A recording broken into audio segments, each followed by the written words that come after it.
పారిశ్రామిక రంగంలో కొన్ని ఉపరంగాలు అనేది ఉంటాయి. అందులో ఫస్ట్ వన్ వచ్చేసి మనకి తయారీ రంగం. ఫస్ట్ వన్ మనకి ఏముంది, ఆ తయారీ రంగం అనేది ఏదైతుందో తయారీ రంగం, మ్యానుఫ్యాక్చరింగ్ సెక్టర్ అని చెప్పేసి అంటాం.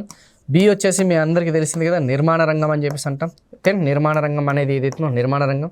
సో సి వచ్చేసి మనకి వాటర్ సప్లై, మీ అందరికీ తెలిసింది కదా ఆ యొక్క నీటి సరఫరా అనేది ఏదైతుందో నీటి సరఫరా, వాయువులు, ఓకేనమ్మా, ఆ యొక్క ఎయిర్ ఏది గ్యాసెస్ ఏదైతుందో వాయువులు, ఆ వాయువులకి సంబంధించింది, ప్లస్ విద్యుత్ సరఫరా అనేది ఏదైతే అండ్ అదర్ యూటిలిటీస్ అని చెప్పేసి ఉంటుంది, విద్యుత్ సరఫరా.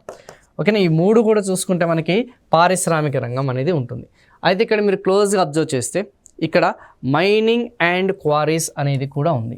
గనులు మరియు త్రవ్వకాలకి సంబంధించిన అదనపు సమాచారం ఉంది. That's not an issue. ఎందుకంటే ఆ యొక్క అదనపు సమాచారం చూసుకుంటే అది ఇండస్ట్రియల్ సెక్టార్ అన్నా మీ అందరికీ తెలిసిందే, సెకండరీ సెక్టార్ అన్నా ద్వితీయ రంగం అన్నా కూడా ఆల్మోస్ట్ మనకి ఒకటే అన్న సంగతి మీకు తెలిసిందే. కాకపోతే క్వారీస్ అండ్ మైనింగ్ అనేది యాడ్ చేస్తే ఇండస్ట్రియల్ సెక్టార్ అని చెప్పేసి అంటాం, అండ్ క్వారీస్ అండ్ మైనింగ్ అనేది తీసేస్తే మనం సెకండరీ సెక్టార్ అంటాం. సో ఇందులో పారిశ్రామిక రంగంలో ఖచ్చితంగా మనకి క్వారీస్ అండ్ మైనింగ్ అనేది యాడ్ అయింది కాబట్టి